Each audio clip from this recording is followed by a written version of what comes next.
জ্ঞান ফিরতেই নিজেকে ডেরা থেকে মুক্ত করে সঠিক সময়ে এঙ্গেজমেন্ট অনুষ্ঠানে হাজির হয়ে গেল কম্পাস। হুঁশ ফিরল বিহানের। বিহান মোনালিসাকে ফেলে অবশেষে কম্পাসকেই এঙ্গেজমেন্ট রিং পরিয়ে দিল। কম্পাস ধারাবাহিকে দেখা যায় ঋতুজা অসুস্থ হয়ে পড়ায় ডক্টর আসে চৌধুরী বাড়িতে এবং ডক্টর জানায় যে খাবারের মধ্যে কোনো একটা পয়জন ছিল আর তার জন্যই হয়তো এমনটা হয়েছে। ডক্টর ঋতুজাকে ওষুধ দিয়ে যায় এবং বলে যে কটা দিন রেস্টে থাকতে। অন্যদিকে বিহান যখন আপসেট হয়ে যায় তখন মুক্তি বিহানকে বলে, বিহান আমার মনে হয় তোর মা অনেক ঝামেলার মধ্যে এরকম ট্রমাটাইজ হয়ে গেছে।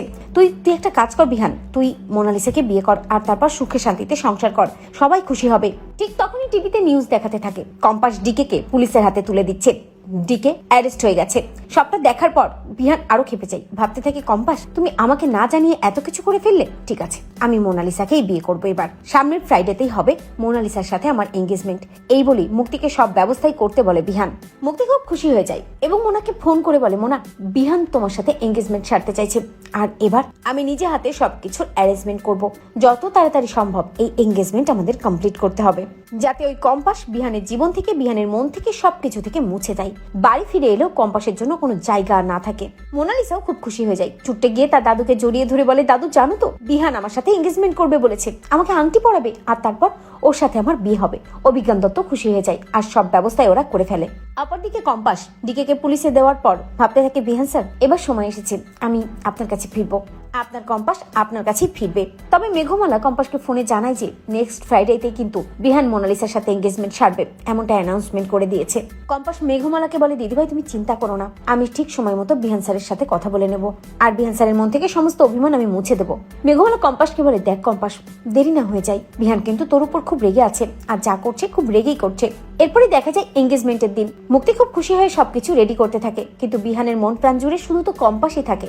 বিহান কম্পাসের কথা ভেবেই প্রতিটা মুহূর্ত কাটাই এবং ভাবতে থাকে, কম্পাস আমি জানি তুমি আমাকে ভালোবাসো, কিন্তু কম্পাস আজ যদি তুমি এখানে না আসো তাহলে আমার জীবনে আর তোমার কোনো জায়গা থাকবে না। কম্পাস আমি বুঝে নেব যে আমি ভুল ভেবেছি, তুমি আমাকে ভালোবাসোনি, কখনো না।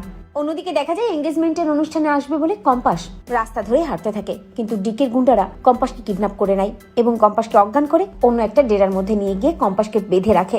অপরদিকে দেখা যায় যে এঙ্গেজমেন্টের অনুষ্ঠানে খুব লাফালাফি করতে থাকে ওই মোনালিসা এবং বিহানকে বলে, বিহান জানো তো আজ আমি খুব খুশি, আজ তুমি শুধু আমার হবে, আজকে পর আমাদের মধ্যে কম্পাস আর কোথাও থাকবে না।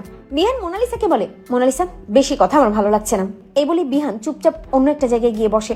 অন্যদিকে দেখা যায় কম্পাসের জ্ঞান ফেরে এবং জ্ঞান ফিরে কম্পাস যখন নিজেকে ডেরার মধ্যে দেখতে পায় তখন কম্পাস বুঝতে পারে যে তাকে কিডন্যাপ করা হয়েছে, কিন্তু কম্পাস নিজের বুদ্ধিতেই ওই ডেরার পেছন দরজা দিয়ে বেরিয়ে চলে আসে। অন্যদিকে দেখা যায় যে এঙ্গেজমেন্টের অনুষ্ঠান শুরু হয়ে যায় আর মোনালিসা কেক কাটে আর তারপর হাতটা বাড়িয়ে দেয় বিহানের দিকে। বিহানকে বলে, দাও বিহান আমাকে আংটি পরিয়ে দাও। বিহান আংটিটা হাতে নিয়ে ভাবতে থাকে, কম্পাস তবে কি তুমি সত্যি আমাকে ভালোবাসো না? তুমি কি আজ আসবে না কম্পাস? আজ তুমি না এলে আমি আর কখনো তোমার কথা ভাববো না। যখনই মোনালিসা জোর করে হলো এক প্রকার বিহানের হাত থেকে আংটিটা পড়তে যাবে তখনই সেখানে কম্পাস এসে হানা দেয় এবং কম্পাস হাজির হয়ে বলে, দাঁড়ান বিহান স্যার দাঁড়ান। কম্পাসের গলার আওয়াজ শুনে বিহান চমকে যায়, মোনালিসাও চমকে যায়। বিহান ছুটতে যায় কম্পাসের কাছে এবং কম্পাসকে জড়িয়ে ধরে আর তারপর ওই আংটিটা কম্পাসের হাতেই পরিয়ে দেয়। তো বন্ধুরা তোমরা এটাই চাও তো এভাবেই যেন শেষ মুহূর্তে ওই এঙ্গেজমেন্ট ভেস্তে দিয়ে নিজেই ওই আংটিটা পরে নেয় কম্পাস। বিহান যেন কম্পাসকেই স্বীকৃতি দেয়, কমেন্ট করে জানাতে ভুলো না।